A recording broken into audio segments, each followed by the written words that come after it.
Are we excited for the word today? Amen. Ready to hear something new from God? Amen. Amen.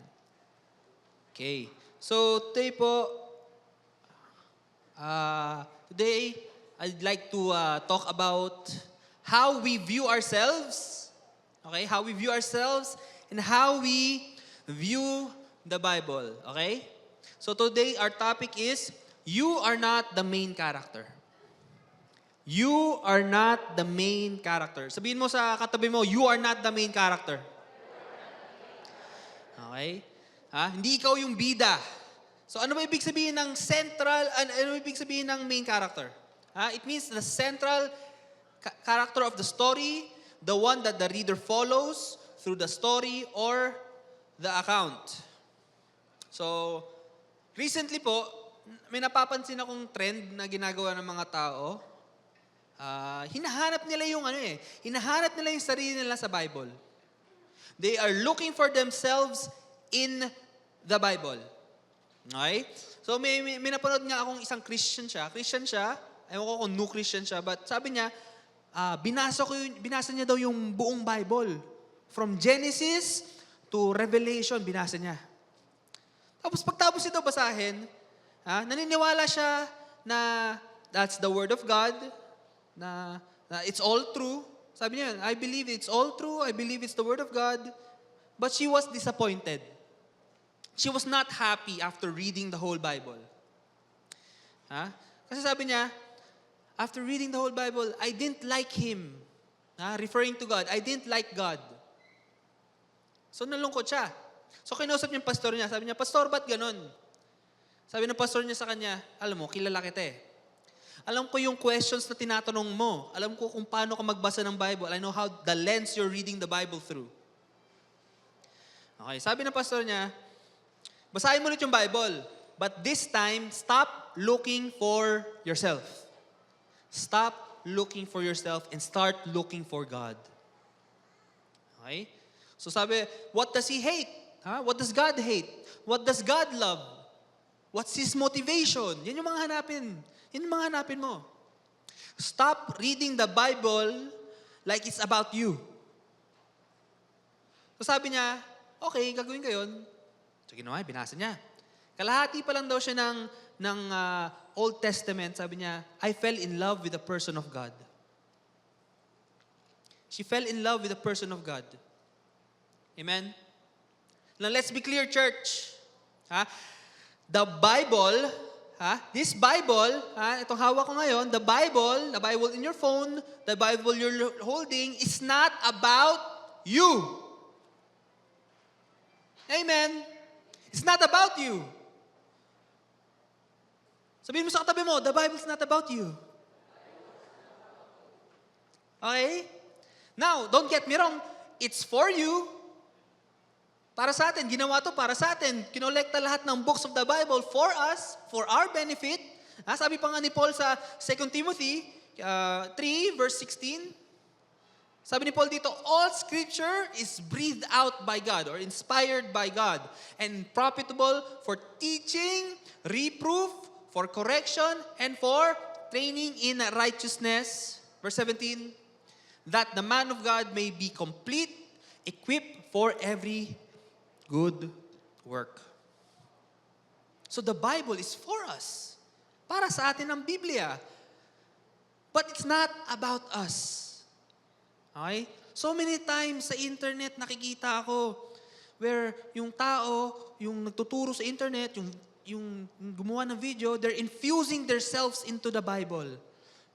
Making man the hero of the Bible rather than the acts of God being the hero. Ilang beses ko na nakita yan sa Instagram, sa YouTube, sa Facebook Reels. May mga teaching pa ako narinig na yung pastor sasabihin, alam nyo, you are David. You are David. And your problems in life are your Goliath. And you just need to have faith like David to slay your Goliath. Can I get an amen? Hallelujah! Woo! Talaga naman hype yung mga tao. Talaga naman, woo! Pastor! Yeah! Amen! Hallelujah! Agree sila lahat. Agree. Bakit? Masarap pakinggan eh. Diba? Masarap pakinggan eh. That, kaya ko talunin si Goliath? Ako si David? I'm David of the story? Ako yung bida? Kaya ko talunin si Goliath? Masarap pakinggan eh. Kasi why? It glorifies you. It makes you the character, that's the hero. Now, I want to give them the benefit of the doubt. I want to give them the benefit of the doubt. Baka lang their goal was to encourage their members. To encourage their members na kahit na higante ang problema nila sa buhay, not to give up and to have faith. Maybe that's their purpose. Maybe yun po yung plano nila. Okay? But church, I want to be real with you. Ayoko kayong pinapuff-off ko lang kayo, parang pinapalaki ko lang yung ulo nyo. I want to be real with you. I want to be straight with you. You're not David. You're not David. And your problems in life, mga problema nyo sa buhay, guys, hindi yan si Goliath. What you're facing right now in life is not Goliath. I'm sorry to say. Okay? It may look impossible, but it's not Goliath. Okay? The real Goliath in our lives, if we're going to be honest, the real Goliath in our life is sin and death. That is the real Goliath in our life. Kung isipin natin to, if sin and death is Goliath and you are David, how are you going to conquer sin and death? If you're David in the story, how are you going to conquer sin and death? Hindi, magaling ako eh. Isi-slingshot ko siya. You'll miss. May 4 pa ako. You'll still miss. So if we view the scriptures through the lens that we're all the superheroes of the Bible, and the Bible is actually about you, then you put a weight on your shoulders that you cannot carry. Hindi tayo handa buhatin yon na tayo yung hero.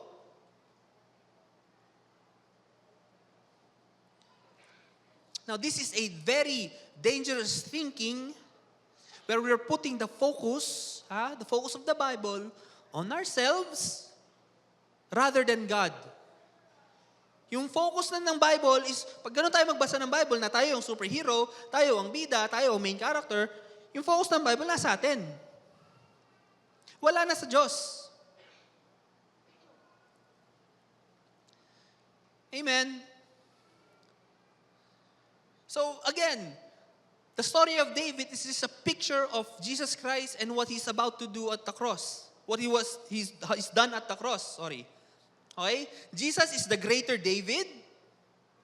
Jesus is the greater Abraham. Jesus is the greater Moses. Diba? That's the whole point of the book of Hebrews. Jesus is the greater than. Okay, let's go to Luke 24, verse 27. Kausap ni Jesus dito yung disciples. Luke 24. Sabi dito, then Jesus took them through the writings of Moses and all the prophets. So that's the Torah, the Old Testament. The writings of Moses and all the prophets. Explaining from all the scriptures the things concerning Himself. The things concerning Himself. Okay? So sinasabi dito ni Jesus, from Genesis hanggang the last book of the Old Testament, andun daw siya. It's all about Him daw. If you're here last week, I'm sure narinig niyo yung communion ko where I was saying na in Joseph the Dreamer, yung story ni Joseph the Dreamer, the communion was present. Okay? May representation of the wine in the cupbearer and may representation of the body, the head baker. Okay? So he's still in the pati even in Joseph the Dreamer, andun si Jesus. A representation of Jesus, a picture of Jesus and the communion. Okay? So kung gano'n na-apply natin if we're gonna apply that to the story of David, kung gano'n ang application natin to the story of David, na where Jesus is there, If you apply that to the story of David, Jesus is David in the story. Diba? Jesus is David in the story. Goliath is sin and death.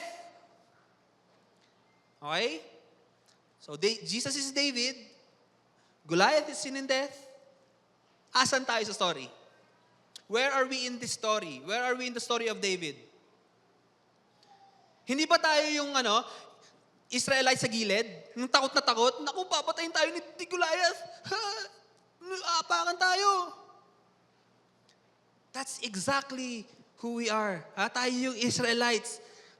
Tayo yung mga tao that needs saving from sin and death, from Goliath. That's who we are in that story. Okay, hindi tayo yung bida. Side characters lang tayo. So the Bible is all about Jesus. Okay, sabihin mo sa katabi mo, the Bible is all about Jesus. Okay? Let me prove it to you. Romans 1, sabi dito ni Paul. Sabi ni Paul, a slave of Christ, Jesus called as an apostle having been set apart for the gospel of God. Verse 2, which he promised beforehand through his prophets in the Holy Scriptures. Verse 3. Sabi dito, concerning His Son. Who's the Son? Jesus. Concerning His Son, who was born of the seed of David according to the flesh. John 5, verse 39, Jesus talking to the Jews. You search the Scriptures because you think that in them you have eternal life. And it is they, referring to the Scriptures, they is the Scriptures that bear witness about me. So sinasabi ni Jesus, yung Scriptures daw is bearing witness about me, about Jesus. So it's repeated in the Scriptures that Jesus, na si Jesus ang bida. Amen? Si Jesus ang bida. Siya ang main character sa Bible. Now, church, that's a beautiful thing. That's a great thing. That's a good thing. Bakit? Because ultimately, it means your salvation, ang kaligtasan mo, is not up to you.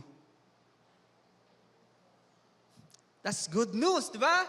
That's good news that your salvation is not up to you. Okay, your friends, your family, your loved ones, salvation is not up to them. Kasi di ba, si Jesus ang bida. Si Jesus ang superhero. Si Jesus ang main character. Jesus and His finished work at the cross is what saves us. Not our good works. Not our good deeds. Amen. Diba? It's Jesus Christ and His finished work at the cross. Kasi kahit sabihin natin, we do good works, we do good deeds. Kulang eh. Kasi if you're just doing good works, you're just doing good deeds, may blemish, may dumi pa rin sa atin eh. O, 10 Commandments lang. 10 Commandments lang, ha? Survey lang to. Ha? May grace dito, may grace. No judgment dito. Pero taas tayo kamay, ha? Have you ever lied? Nagsinungaling na ba kayo? Taas kamay. No judgment. Okay lang, guys. Hindi ko kayo kinokondemn. Taas kamay, mataas. Taas kamay. Pag di ka nagtaas ng kamay, sinungaling ka. Amen? So kita natin, at lahat ng tao nagtaas ng kamay. So we're all liars. Amen. According to the 10 Commandments, we're all liars. So kahit sabihin natin, we do good works, nagdo-donate ako, I go to church, nagbabasa ako Bible, nagtatides ako, nag-offering ako, nagpakain ako ng less fortunate sa akin. Regardless of that, you're still a liar. Diba? But so our works are worthless. Your good deeds are worthless. It's only Jesus Christ's finished work at the cross that saves us. Amen, church? Amen. Come on, give glory to the Lord. It's only His finished work at that cross. His sacrifice at that cross. Okay. Meron naman mga tao na sasabihin, hindi mo kailangan maniwala kay Jesus. Kasi pag naniwala ka kay Jesus, work na yon, may work ka yun. May work na yon. Hindi na grace yun, may work ka. Naniwala ka, you believe, you put your faith in Him, you trusted in Him eh. Sabihin nila, may work na yun, may part ka sa saving. Talaga? Let's go to Hebrews 12 verse 2. Hebrews 12 verse 2. Okay, every Sunday, nire-recite natin to. So sabay-sabay natin basahin itong part na to ng Hebrews 12. Sabi niya, sabay. Looking unto Jesus, the author, finisher of our faith. Ano ibig sabihin ng author? Sino nakakaalam? So ibig sabihin, writer, siya yung nagawa, siya yung nagsulat niyan. Okay? So what this verse is telling us, si Jesus was the one that gave us our faith. He is the creator of our faith. Amen? So the faith that we have was given to us by Jesus.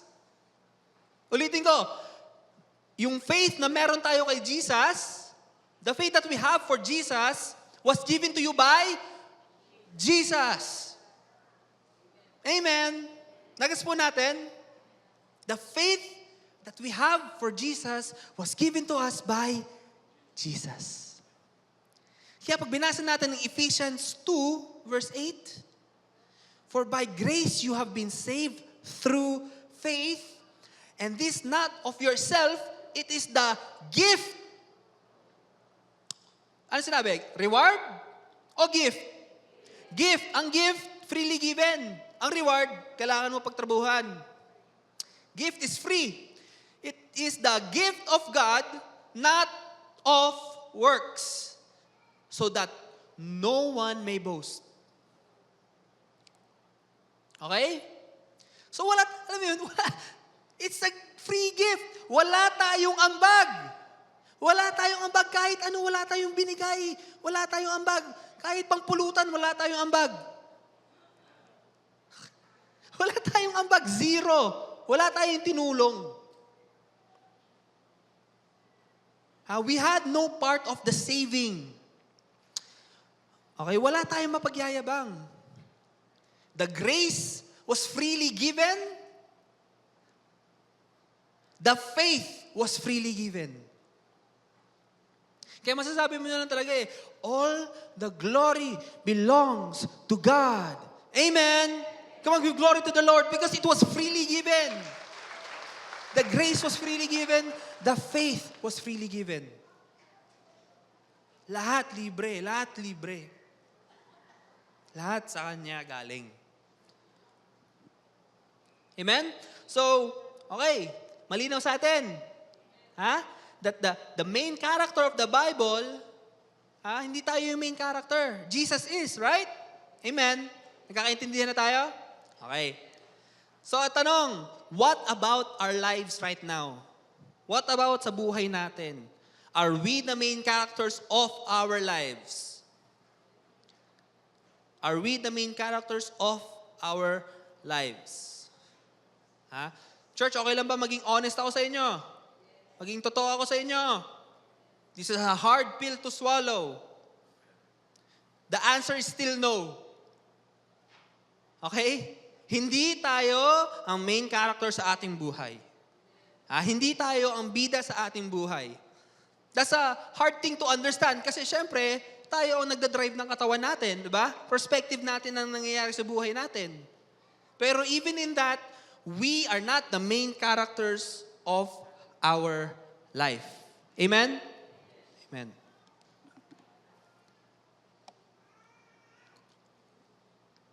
No, there is a danger to thinking na tayo ang main character sa story.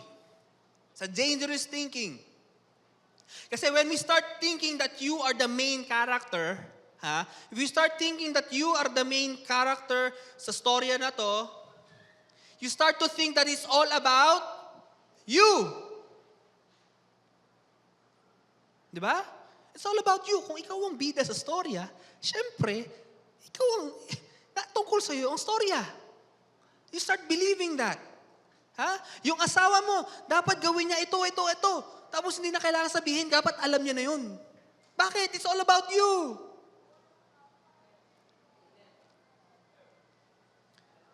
Ha? Yung mga kaibigan natin, dapat i-consider nila ako, dapat mag-adjust sila para sa akin.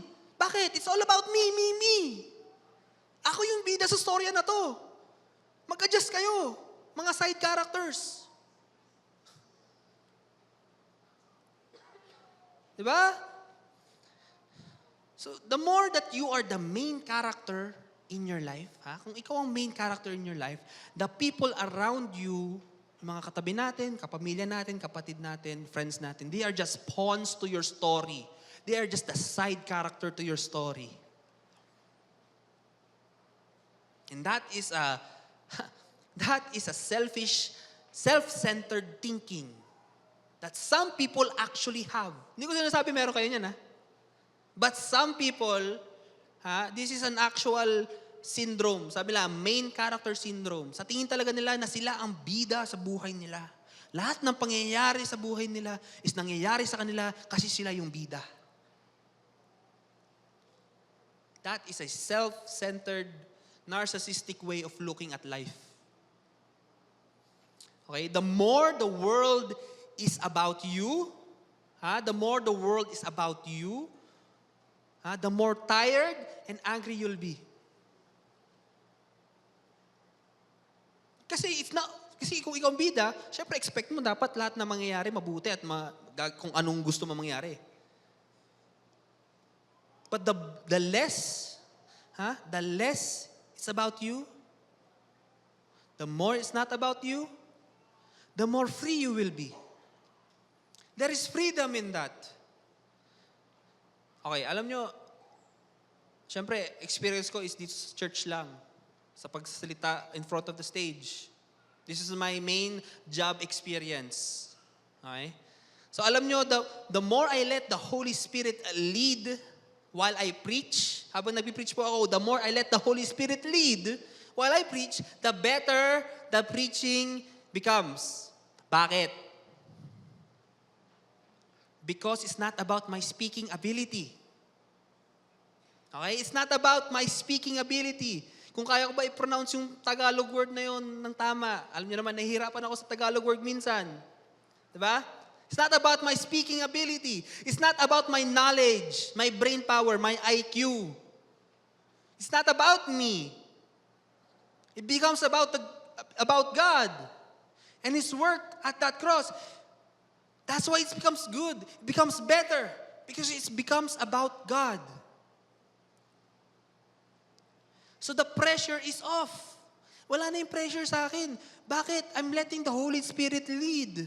I'm letting God lead. Okay? So I'm sure nakaka-relate si Pastora dito, si Kuya Bob, si Kuya Mel, mga nag-preach na dito, mga worship leader natin, when they let the Spirit lead, the pressure is off of them. Kasi they're just going with the flow. So the pressure is off. Sabihin mo sa katabi mo, the pressure is off.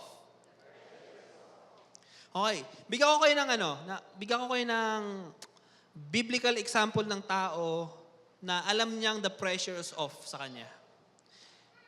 Kasi alam niya hindi siya yung bida. Na alam niya lang, he just had freedom. Okay, a biblical example. Now, kilala niyo ba si Paul? Apostle Paul. Diba? We're in the book of Romans. Pinag-aaralan natin ngayon si Paul and yung mga writings niya. No, kung alam niyo yung buhay ni Paul, napaka-stressful ng buhay ni Paul. Napansin niyo po ba? Kung gaano ka-stressful ang buhay ni Paul? But you couldn't do anything to him. Kahit anong ibato natin yung mundo sa kanya, he didn't get discouraged. He was unfazed. He still had the passion to reach people, to preach the gospel. Isipin natin yung buhay ni Paul, Checklist lang. Checklist ng nangyari sa buhay ni Paul. He was imprisoned. He was tortured. He was beaten, binugbog, and he was left for dead. On more than one occasion. Hinayaan lang siya mamatay. Nabuhay pa rin siya. He was shipwrecked 3 times. He was shipwrecked 3 times. Ito pa malupit. Diba, na-shipwreck na siya. Siguro lumutang siya papunta sa isang island. Nakaligtas siya, akala niya ligtas na siya, okay na siya. Pagkapunta niya sa island na yon, ang nangyari naman is kinagat naman siya ng ahas. Napaka-tragic ng buhay mo, Paul. And you know what? He's doing God's work. At what point siguro sasabihin ni Paul, Lord, hello, hello, ano ba na nangyayari sa buhay ko? I'm doing your work. I'm spreading your gospel. Diba? At what point do you know, kunyari kung ako yun, isang shipwreck pala, nagreklamo na ako. But si Paul, hindi nawala ang fire niya to spread the gospel, to share Jesus with the world, to share Jesus with the churches. Lahat ng ibato ng mundo sa kanya, handa siya, prepared siya. Sabi nila, we'll kill you. Sabi ni Paul, to die is gain. We'll leave you alone. Sabi ni Paul, to live is Christ. We'll torture you. I do not compare the sufferings of this world to be compared to the future glory. We'll put you in prison. I'll sing a hymn and convert all your guards and we'll praise the Lord together. Kahit ano binato ng mundo, Paul was just there, content, with peace in his heart. May sagot sa lahat. Now, how is this possible? How is Paul so chill? How is Paul so able to do this? Is he a robot? Robot ba si Paul na walang nararamdaman? Paul was able to do this, able to endure all those things because he had an understanding that he is not the main character. Hindi siya yung bida sa mundo. But may revelation din siya. Yes, he is not the main character. But he had the main character in him. Amen. He had Jesus in him. Kaya walang takot at handa siya harapin ang kahit anuman pinagdaanan niya. Kaya nga nasulat niya yung Philippians 4:13 Are we familiar with Philippians 4:13? Are we familiar with that verse? I can do all things through Christ who strengthens me. Alam nyo guys, other than John 3:16, Philippians 4:13 is one of the most quoted verse of the Bible. Sadly, it is misunderstood and misquoted. Mali ang paggamit nila sa Philippians 4:13. Kasi from the context, Paul is talking about being content in anything. Okay? So mga athletes po madalas, dati si Steph Curry, nakasulat sa sapatos niyan Sinasabi nila, Philippians 4:13, I can do all things through Christ who strengthens me. Lagi nila yan. Pag nag-group huddle sila, mag-pray sila, sabihin nila yan. Ngayon, pag natalo ba ang basketball player, pero kinonfess nila yan bago sila maglaro, at natalo sila, mali ba yung verse? Mali ba yung Bible? I can do all things through Christ who strengthens me. Natalo kami. Sinong mali? Yung gumamit ng verse o yung Bible? Yung gumamit ng verse kasi he didn't understand what the verse meant. Hindi siya pwede magalit sa Diyos. Alam mo, hindi naman totoo yan kasi hindi naman kami nanalo Baka wrong understanding lang tayo. Wrong use of the verse tayo. From the context, malinaw daw that Paul is talking about being content in whatever situation he is facing. Paul is saying, whatever is happening right now, whatever I'm feeling, whatever, if I'm hungry, if I'm full, if I have money, no money, God's grace is enough. God's grace is enough. Because Jesus was in Him. So ano ba ito ng mundo sa Kanya? He was able to face it head on with peace and joy in His heart. He was content.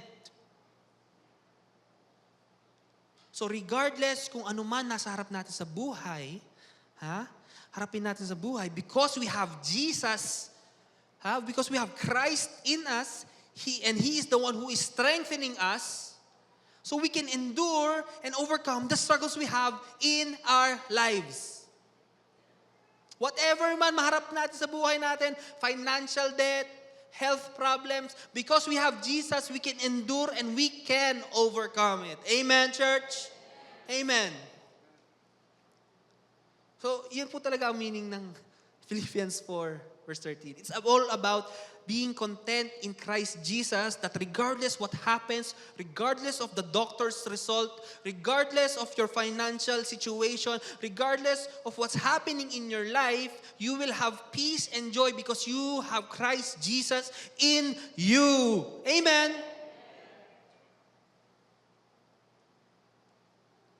Okay, so before we move on, baka may tanong kayo regarding dito. Baka sabihin nyo, ano yun, Zach? We can't have David's faith because we're not David. So I want to be clear. God called specific people to do specific missions. Okay? God called specific people to do specific missions. Okay? Anong mission ni David? David's mission was to slay Goliath and to be king of Israel. Diba? But as soon as he tried to build the house of God, he tried to build a temple of God, hindi siya pinayagan. Hindi siya pinayagan ng Diyos. Let's read the 1 Kings chapter 8. 1 Kings chapter 8, verse 16. Sabi dito, since the day that I brought my people Israel out of Egypt, I chose no city out of all the tribes of Israel, in which to build a house that my name might be there. But I choose David to be over my people Israel. Now it was in the heart of David, my father, to build a house for the name of the Lord, the God of Israel. But the Lord said to David, my father, where it was in your heart to build a house for my name, you did well that it was in your heart. Sabi ni Lord, good job. Good job, nasa puso mo at gusto mo gawin yan. Good job. Verse 19, sabi dito, nevertheless, you shall not build a house, but your son, who shall be born to you, shall build a house for my name. Sabi ni Lord, mabuti yan, nasa puso mo at gusto mo gawin yan. Mabuti yan, that's a good thing. Pero hindi para sa'yo yun. Hindi yan yung mission mo. Hindi ko yan inassign sa'yo. So ano natutunan natin sa pagbasa dito? What did we learn? God called certain peoples to do certain missions. So ano application sa atin dito? How do we apply this in our lives? Essentially, God is saying, stop trying to do something that is not your calling. Stop trying to do something that is not your calling. Diba? So kung hindi mo calling maging worship leader or backup singer, wag natin pagpilitan. Maybe may ibang roles na binigay, may ibang mission si Lord para sa'yo. May mga tao na ginawa ang Diyos para magsalita dito sa pulpit. Sa harap nyo right now, may mga tao na ginawa ang Diyos to preach the word of God sa pulpit. May mga tao naman na ginawa ang Diyos to be a businessman and preach the Word of God sa customer nila or sa employees nila. We all have different callings. And porket hindi kayo nakatayo dito preaching the Word of God, doesn't make your calling less valuable. Amen? Just because you're not standing on stage preaching the Word of God, you're not the one leading the worship, you're not here singing on stage on Sunday, doesn't make your calling less valuable. We are the same.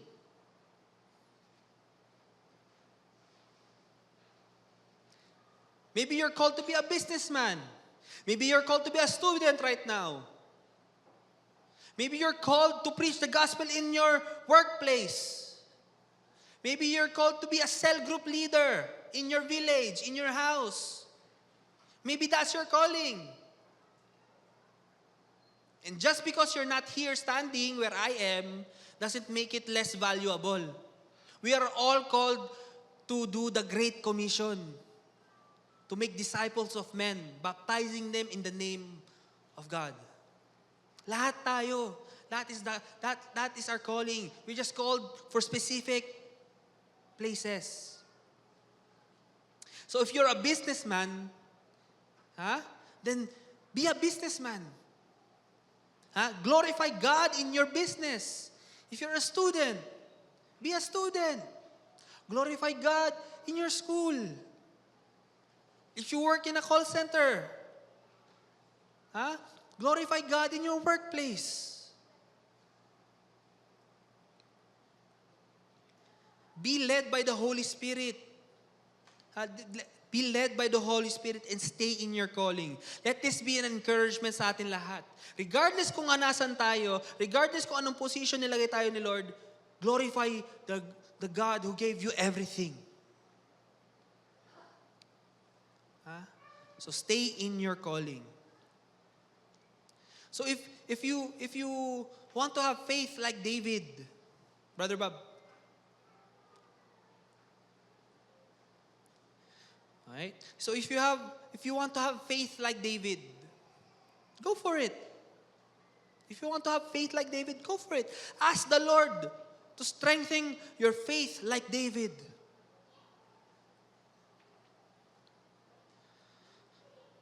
Okay? If you want to have passion like Paul, ask the Lord. Ask the Lord to have the passion to share the gospel like Paul. Walang masama doon. Sabi pa nga ni Paul, imitate me as I imitate Christ. Okay? Imitate me as I imitate Christ. Wala daw masama i-imitate si Paul. But don't get it twisted. You are not David. You are not Paul. So wag natin angkinin ang calling ni Paul, ang calling ni David. Especially kay Paul, wag natin angkinin yung calling ni Paul. He was called to be an apostle for Jesus, to spread the gospel to the churches. You know, he was also called to suffer for his name's sake.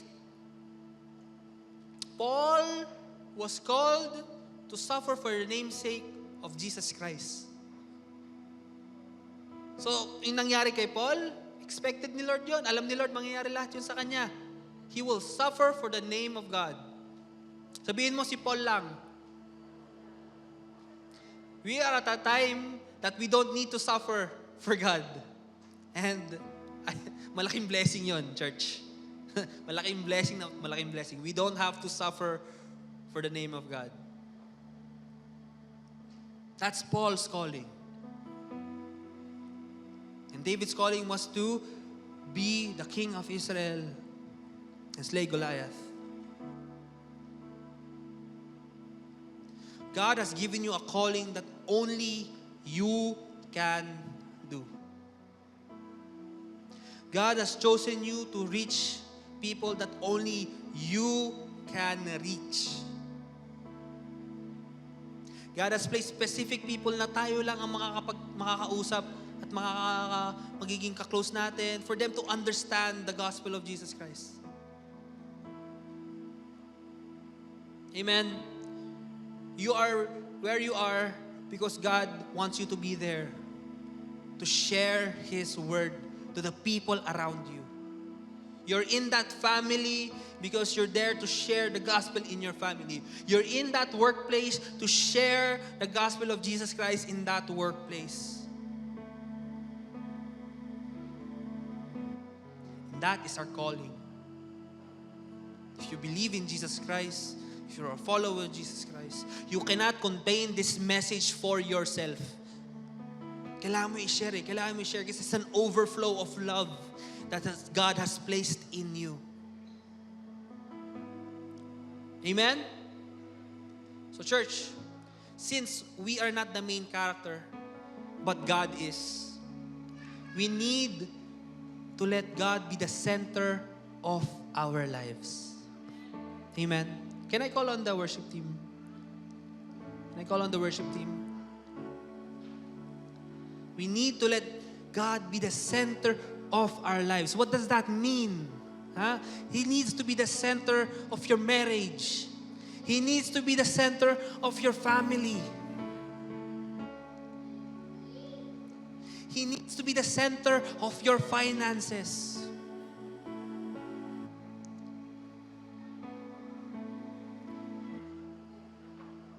And because He is the main character, because He is the center of it all, you know you can rest upon His grace. You know you can rely on Jesus Christ. He has proven it to you. Ask any leaders, and He has proven it time and time again in their lives.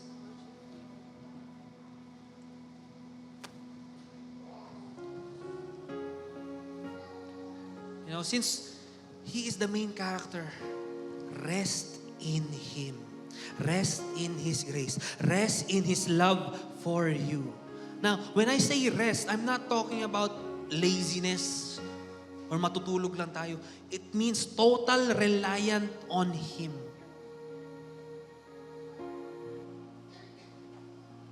Lahat tayo pagod na sa mundo na to. Sa work pa lang. Sa traffic pa lang, pagod na tayo. Let God be your rest. Now, church, everything in this world is held up by Jesus Christ. Jesus is the center of our faith. Jesus is the center of this whole world. He is the foundation that we stand upon. And we can trust that foundation that it will never fail. Now, if this is the first time that you've heard the gospel of Jesus Christ preached to you, and you want to finally have rest in something reliable, something that will never fail you, that's something that will never forsake you, that will never leave you, this is the moment to accept Him into your life, making Him the center of your life, making Him the main character of this story. This is the moment. And if you think that I've gone too far, I've done so much things in my life na hindi na talaga kaya patawarin ng Diyos. I'd like to remind you who David was. Yes, he is the king of Israel. Yes, he killed Goliath. But he is also an adulterous man. He cheated with Bathsheba, and not only that, he killed her husband. And I'm sure we have not killed someone yet. Wala pa tayo napapatay dito. Okay? If you think that's okay, that's fine. What about Paul? Paul beaten, tortured children of mga Christian children, Christian women, Christian men, beaten. thrown them in jail, had them killed. How many thousands were dead because of his name? Because of what Paul did. And yet, nasabi niya to kay Timothy. In 1 Timothy 1:16. Sabi dito, but God had mercy on me so that Christ Jesus could use me as a prime example of His great patience with even the worst sinners. Then the others will realize that they too can believe in Him and receive eternal life.